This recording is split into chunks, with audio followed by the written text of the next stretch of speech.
তৃণমূল কংগ্রেস সরকার চরম সমস্ত ভুল করছে। যে সরকার পক্ষ হোক বিরোধী পক্ষ হোক যারা রাজনীতিতে আছেন তারা রাজনীতিতে এসেছে। কেন মেয়েরা স্বাধীন হবে না, কেন ভয় পাবে, এখনো কেন ভয়ে ভয়ে থাকবে? আজকের যে স্বাধীনতা দিবসটা আমার মনে হয় খুব লজ্জার স্বাধীনতা দিবস। সব থেকে বেশি মলেস্টেশন কেসেস হয় বাড়িতে তাদের ফ্যামিলি মেম্বারদের থেকে। আমি বলছি আমার যদি 5 জন বান্ধবী থেকে থাকে তার মধ্যে 4 জনই মলেস্টেড হয়েছে।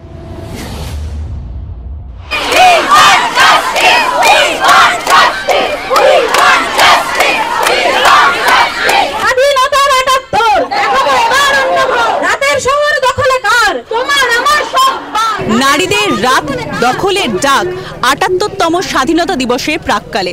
আর তার কারণ অবশ্যই আরজিকর কাণ্ডে গোটা কলকাতায় রীতিমতো শোরগোল পড়ে গিয়েছিল। কারণ সেখানকারই অধ্যক্ষের কথায় পড়ুয়া থেকে চিকিৎসক এবং তারকা থেকে সাধারণ মানুষ প্রত্যেকেই প্রতিবাদ জানিয়েছিলেন এবং আজকে সেই প্রতিবাদ জানাতেই তারা অলিগলি থেকে রাজপথেও হাজির হয়েছিলেন। ঠিক যেরকম আমরা এখন রয়েছি একাডেমি অফ ফাইন আর্টসে, যেখানে চিত্র ফুটে উঠছে সিটি সিনেমার পর্দায়। নজর রাখুন।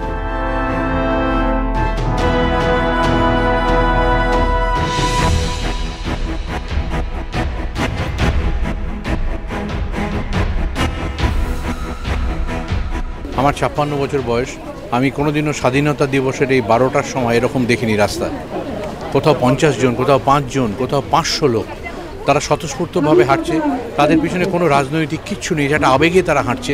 দেখলেই বোঝা যায় তারা এক একটা আবাসনের লোক বেরিয়ে পড়েছে, এক একটা ছোটো ছোটো বাড়ির লোক, পাড়ার লোক তারা হাঁটছে। সে সারা রাস্তা ধরে, এখানে আমার আসতে ওই জন্য দেরি হয়ে গেল, প্রত্যেকটি গলিতে এরকম মানুষ বেরিয়েছে। খুব আমার যেটা কষ্ট হয় ভাবতে, এ তো একটা এমন ঘটনা নয় যে একটা নতুন ঘটনা, আমরা এরকম কখনো দেখিনি। যুগ যুগ ধরে এরকম কিন্তু নারকীয় ঘটনা ঘটে চলেছে। আমার কষ্ট লাগে, অপমান লাগে, দুঃখ লাগে ভাবতে, যারা এই পৈশাচিক কাজগুলো করেন তাদের জন্ম হচ্ছে নারী গর্ভে। এই যে কত বড় আইরানি, এই যে কত বড় দুঃখের, অকল্পনীয়। আমি একটাই অনুরোধ করব যে সরকার পক্ষ হোক বিরোধী পক্ষ হোক যারা রাজনীতিতে আছেন তারা রাজনীতিতে এসেছেন মানুষের ভালো করার জন্যে। তারা একত্রিত হয়ে নিজেদের মধ্যে কোনো রকম বাকবিতণ্ডা না করে দোষীকে খুঁজে বার করুন। এবং বোঝা যাচ্ছে যেখানে একাধিক মানুষ দোষী, সেটাকে খুঁজে বার করুন। সেই ক্ষমতা তাদের আছে, আমরা বিশ্বাস করি।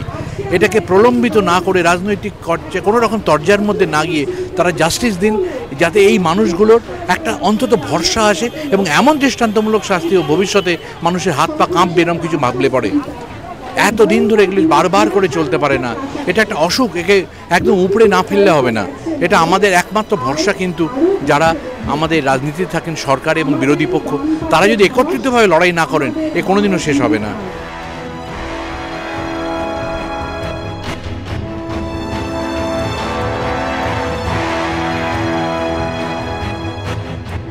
আমাদের যে শহর কলকাতা, সেই শহর কলকাতা মানে গত প্রায় 10 বছরের কেন্দ্রীয় রিপোর্টেই বারবার মহিলাদের জন্য সবথেকে সুরক্ষিত শহর বলে চিহ্নিত হয়েছে। মানে রাজ্যের রিপোর্টে না, কেন্দ্রের রিপোর্টেই। এবং সেটা নিয়ে বা আরও অনেক দিন আগে থেকেই আমরা জানি, আমি অন্য কোনো রাজ্য বা অঞ্চলকে ছোট না করে বলছি, উত্তর ভারতের অনেক জায়গার মতো আমাদের এই রাজ্যবাহী শহর নয়, তার ট্র্যাক রেকর্ড তা বলে না। সেই শহরে, সেই তুলনামূলকভাবে অনেক নিরাপদ শহরে, মহিলাদের জন্য অনেক নিরাপদ শহরে এরম একটা ঘটনা কি করে ঘটে, এই প্রশ্নটা তুলতেই হবে আমাদের। এই প্রশ্নটা তুলে আমাদের প্রশাসনকে চাপ দিতেই হবে, তারা যেন সেই সুনির্দিষ্টভাবে আগামীতে তদন্ত যেই করুক না কেন, আগামীতে এই রাজ্যের, এই শহরের তথা ভারতবর্ষের প্রত্যেক জায়গায় প্রত্যেক প্রশাসন যেন তাদের নিজ নিজ কর্মক্ষেত্রে মহিলাদের নিরাপত্তা সুনিশ্চিত এবং সুরক্ষিত তাদের করতে তারা বাধ্য। যে কমিটিগুলো থাকে সেক্সুয়াল হ্যারাসমেন্টের বিরুদ্ধে, প্রত্যেকটা এখন নিয়ম হয়েছে, প্রত্যেকটা বড় অর্গানাইজেশন এরকম থাকতে হয়, যৌন নিগ্রহের বিরুদ্ধে একটি করে কমিটি। সেই কমিটিগুলি নিরপেক্ষ হতে হবেই, এটার মধ্যে কোনো আপোষের জায়গা নেই। এই দাবিগুলোর জন্যই আজকের রাস্তায় আসা। এটি একটি প্রতীকী জমায়েত বলা যেতে পারে। সারা শহরে যেখানে যেখানে হচ্ছে, আমরা একাডেমিতে এসেছি, একাডেমি অফ ফাইন আর্টসে, সেটি প্রতীকী জমায়েত, যেখানে বলা হচ্ছে যে মেয়েরা রাতের দখল নাও। কেন কথাটা বলা হচ্ছে? তার কারণটা হচ্ছে যে যেখানে আমরা সারা পৃথিবীতে, সারা দেশে বারবার লিঙ্গ বৈষম্যের বিরুদ্ধে কথা বলছি, লিঙ্গ বৈষম্য সরিয়ে দেওয়ার কথা বলছি, সেখানে যদি এখনও মেয়েদের শুনতে হয় সন্ধ্যের পরে বাইরে বেরিও না, রাত্রিবেলা ওখানে কেন গেলে, তোমার যাওয়া উচিত হয়নি, তাহলে আমরা কিসের লিঙ্গ বৈষম্য সরানোর কথা বলছি? তাহলে আমরা কিসের জেন্ডার ইকুয়ালিটির কথা বলছি? একটা ছেলের কাছে যদি একটা জায়গায় যাওয়া নিরাপদ হয়, একটা মেয়ের কাছে যাওয়া নিরাপদ হতে হবে, সেটা সুনিশ্চিত করার দায়িত্ব এক প্রশাসনের, দুই হচ্ছে পুরুষদের, তাদের নিজেদের মানসিকতার পরিবর্তন লাগবে। এই সব কিছু, এই গোটা পরিকাঠামোগত পরিবর্তনের দাবিতে আমার মনে হয় আজকের এই রাস্তায় নামা সকলের। এবং আজকে আমাদের দিন নয়, আমাদের রাত নয়, আজকে নারীদের রাত। আমরা শুধুমাত্র আজকে এখানে তাদের সঙ্গে সলিডারিটি বা তাদের সঙ্গে সহমর্মিতা বা সমর্থন জানাতে আজকে এখানে এসেছি।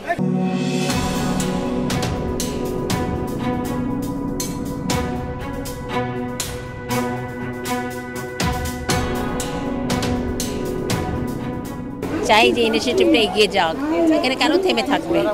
সবাই আমরা এক হয়েছি, কত কত হাজার হাজার মানুষ, কেউ তাদের ডাকেনি, কেউ তাদের বলেনি, কেউ তাদের জোর করেনি আসার জন্যে, স্বেচ্ছায় সবাই এসছে। নিশ্চয়ই ইনিশিয়েটিভটা এগিয়ে যাবে। মহিলাদের সুরক্ষা দিতে হবে, প্রোটেকশন দিতে হবে, সেইটাই হচ্ছে আসল কথা। কেন মেয়েরা স্বাধীন হবে না, কেন ভয় পাবে, এখনও কেন ভয়ে ভয়ে থাকবে, কেন পুরুষ মানুষকে ভয় পাবে?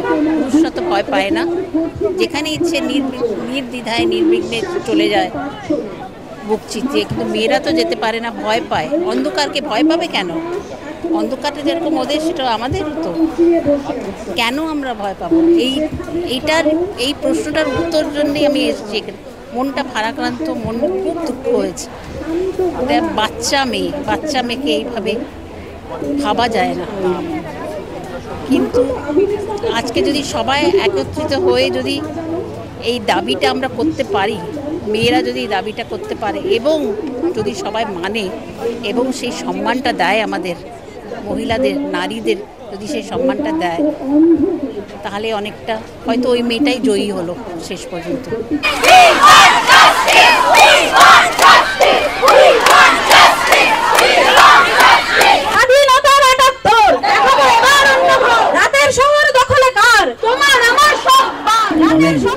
ইনিশিয়েটিভটা মানে মন ভরিয়ে দিয়েছে। মানে সত্যি রাস্তায় আসার সময় এতজন মানুষ, এতজন নারী, তাদের মানে বাবারা তাদের মেয়েদেরকে নিয়ে বেরিয়েছে, হাতে মোমবাতি, এরকম সবসময় মেন সেন্টারগুলো ছাড়াও আমি বলছি মানে রুবি থেকে এখানে আসার সময় রাস্তায় দেখেছিলাম যে 5-6 জন 3টে মোমবাতি নিয়ে বেরিয়েছে। তাদের হয়তো ব্যক্তিগত অনুভূতি কি সেটা আমরা নেমেও মানে কথা বলতে ইচ্ছে করছিলো, জানতে ইচ্ছে করছিলো যে সেই মুহূর্তে দাঁড়িয়ে তারা আলাদা করে বেরিয়েছেন। এবং কত গল্প এরকম ছড়িয়ে আছে যেখানে আমরা মেয়েদেরকে আমরা মানে তাদের সাথে ন্যায্য ব্যবহার করিনি। এবং এটা পুরোটাই তো মানে পুরুষতন্ত্রের সাথে অতপ্রতভাবে জড়িত। এবং যতক্ষণ না আমরা সেটা আমরা নিজেদের মধ্যে এবং আমাদের চারিদিকে, আমাদের টাচে, আমাদের ভিসিনিটিতে যেই মানুষরা আছে তাদের মধ্যে সেই কয়েকটা বেসিক জিনিস আমরা যদি না বোঝাতে পারি, যে একজন নারীর শরীরকে ছোঁয়ার বা তার স্পেসে আসার মর্যাদাটা বা অধিকার বোধটা পুরোটাই কনসেন্টের উপর নির্ভর করে আছে। যতক্ষণ না এটা কারোর মাথার ভিতরে ঢুকছে আমরা ততক্ষণ কিন্তু এরকম অনেকগুলো রাত দেখব। ঘটনাচক্রে এটা 14 অগস্টে হচ্ছে, কিন্তু পরাধীনতা যদি সেই আমরা সবসময় বলি না আমরা আসলেই কি স্বাধীন, এই প্রশ্নগুলো বারবার উঠে আসবে।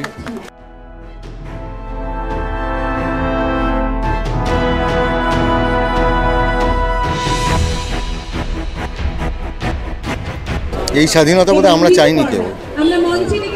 এই স্বাধীনতাটা যে আমি আমার জীবদ্দশায় দেখে গেলাম, এটা বোধহয় সব থেকে লজ্জার। আর সেটা কলকাতায় বসে আমাদের নিজেদের শহরে বসে দেখছি, এর থেকে লজ্জার আর কিছু হয় না। আজকের যে স্বাধীনতা দিবসটা আমার মনে হয় খুব লজ্জার স্বাধীনতা দিবস। আর সেই স্বাধীনতা দিবসটা জানি না, এটা কাম্য ছিল না। আর এর উত্তর কিন্তু দিয়ে যেতেই হবে সবাই।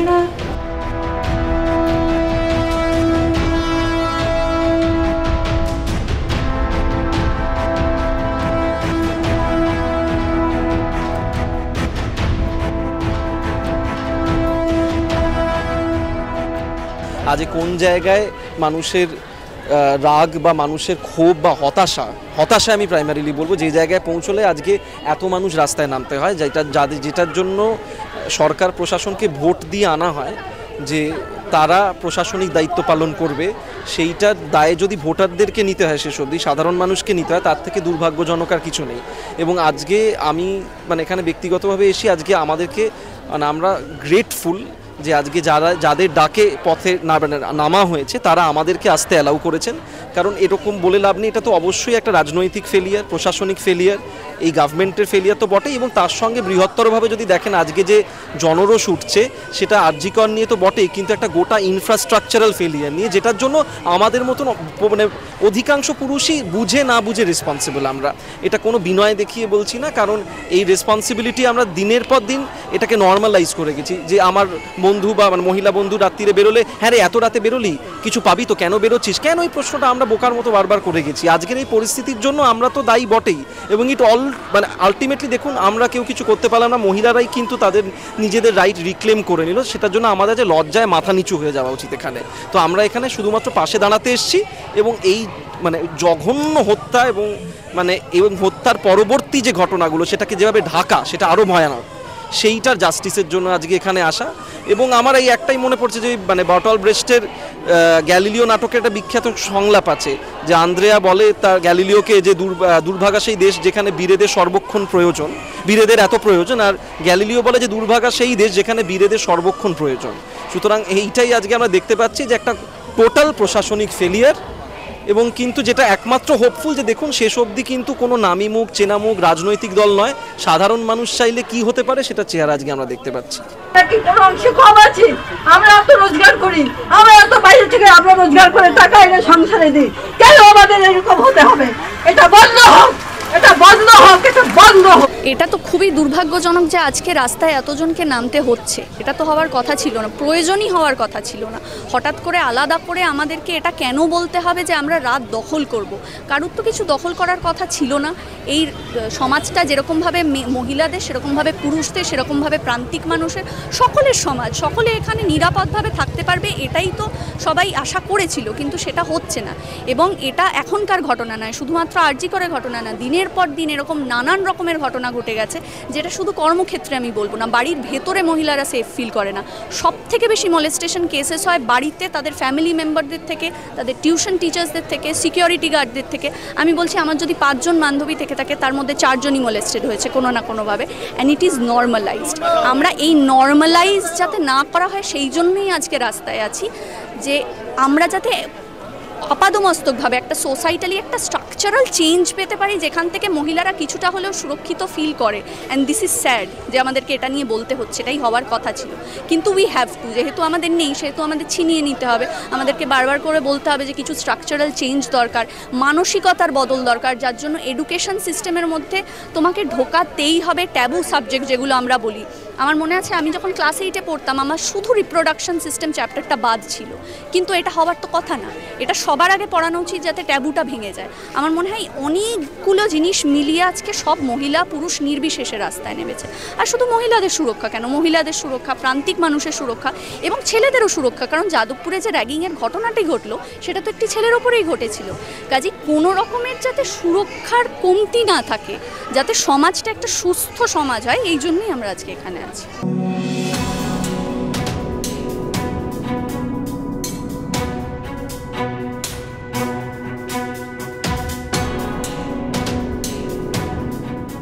আমি আজকে এখানে এসেছি মনের তাগিদে, কারণ আমিও মহিলা এবং আমি চাই, এবং যে ধরনের কথা, কুরুচিপূর্ণ কথা অনেক সময় অনেকে বলে থাকেন, বিকজ অফ প্যাট্রিয়ার্কি, মহিলা পুরুষ নির্বিশেষে তাদের যে মনোভাব সেগুলো সত্যি খুবই বেদনাদায়ক। আজকে যে ঘটনার সূত্রপাত হয়েছে এটা, কিন্তু সেখানেই যেন থেমে না থাকে। মহিলাদের ডেফিনেটলি তাদের নিজের এগিয়ে যেতে হবে এবং নিজের অধিকার নিজে কায়েম করতে হবে, যা আমি আজ 45 বছরের উপরে 50 বছর ধরে করে বেড়াচ্ছি। আমার 15 বছর বয়স থেকে আমি করছি এবং আজও আমি বিশ্বাস করি। একটাই আমার রাজনীতি, সেই রাজনীতি হচ্ছে নিজে মাথা উঁচু করে বেঁচে থাকা, যেটা ঠিক সেটার জন্য লড়া।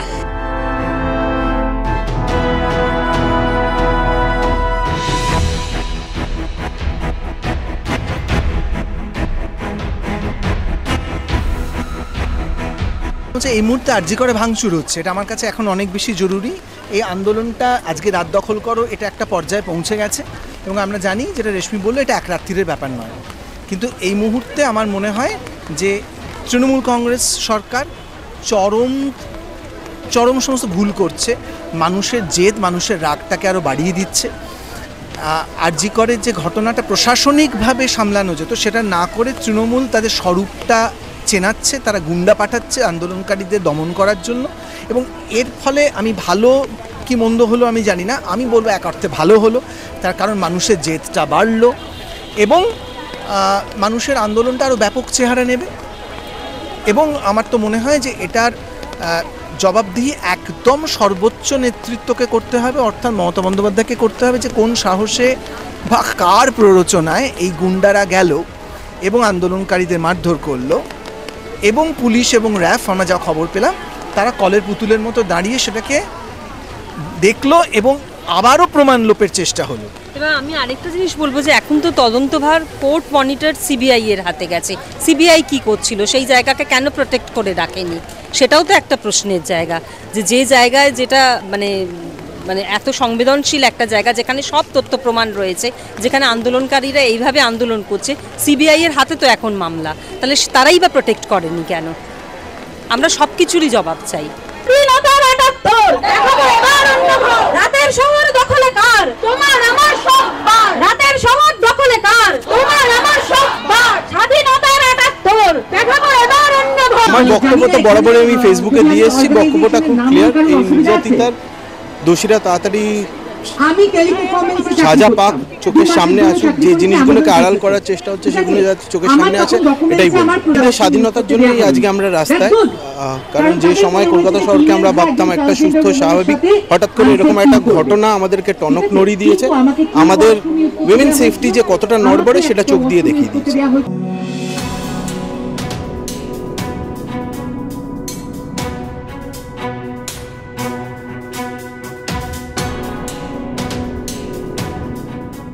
সবথেকে বড় কথা কি জানো তো, রেপ মানসিক বিকৃতি, এটা না সবথেকে বড় করা। এটার কোনো সেক্সুয়াল ফ্যান্টাসি ডিজায়ার নয়, এটা করাই হয় ডমিনেন্স প্রমাণ করার জন্য, যে নারী তুমি নিচে, তুমি আমার এখানে না। এখনও ইন্ডিয়াতে এই ব্যাপারটা রয়েছে না, যে যে রেপ্ট হবে তাকে লজ্জিত হতে হবে, যে রেপ্ট করে তার কোনো লজ্জা। পুরুষ মানুষের আবার লজ্জা কিসের, পুরুষ মানুষের ইয়ে কিসের? তো সেই জায়গা থেকে দাঁড়িয়ে তাহলে তুমি ভাবো না, মানে একটা মানুষ কতটা বিকৃত হতে পারবে, একটা না যতগুলো মানুষ করেছে এই ঘটনাটা। কারণ আমরা যে এভিডেন্স পাচ্ছি, ইট ওয়াজ 150 গ্রামস অফ সেমেন, ঠিক আছে। হ্যাঁ, সেখানে গিয়ে যদি ক্যালকুলেটিভ ওয়েতে, যেগুলো আমি নয়, যে খবর বলছে যে যদি একটা মানুষ, if it's was a single individual, তাহলে ওটা 15 গ্রামস হতো। সেখানে গিয়ে 10, একটা মানুষ একটা মহিলাকে আগে অত্যাচার করা হয়েছে, তার মানে এত রক্ত দেখার পরেও তার এই ইরোটিক ব্যাপারটা হতে পারে একটা মানুষকে, যে he would have this erection and go and rape that women. তো আমি জানি না কি হতে চলেছে, বাট আমরা থামছি না। আমার নিজের মাঝে মাঝে ভয় করে, আমারও ভয় করে। আমাকে একজন কালকে রাত্রে লিখেছিল তুমি সাবধানে থেকো। আমি বললাম আমার না কিছু হারানোর নেই, সত্যি আমার হারানোর নেই। আমাকে ফ্যামিলি থেকে বার করে দেওয়া হয়েছে because of being a transgender women, ঠিক আছে। আমার সাথে অনেক পুরুষ থাকতে চান কিন্তু বন্ধ করে, কেউ আমার সাথে রাস্তায় বেরোতে চান না, কারণ সোসাইটাল ঠিক আছে, ট্রান্স ওমেন। তো আমার সত্যিই কিছু হারানোর নেই, কিন্তু আমি না এমন একটা, আর এটা না আমি যেই প্রতিবাদটা করছি সেটা না আমি খুব স্বার্থপর জায়গা থেকে করছি, যে আজকে আমি যদি প্রতিবাদে নামি, কালকে আমার মতো অন্য আরেকজন নারী বা যিনি মননে বা ধরুন লিঙ্গ পরিচয় নারী, তার জন্য রাস্তাটা সুখকর হবে। একদিন তো হয়েছিল, কোনো আন্দোলনই বিফলে যায় না, সময় লাগবে। আমরা আছি, অপেক্ষা করছি।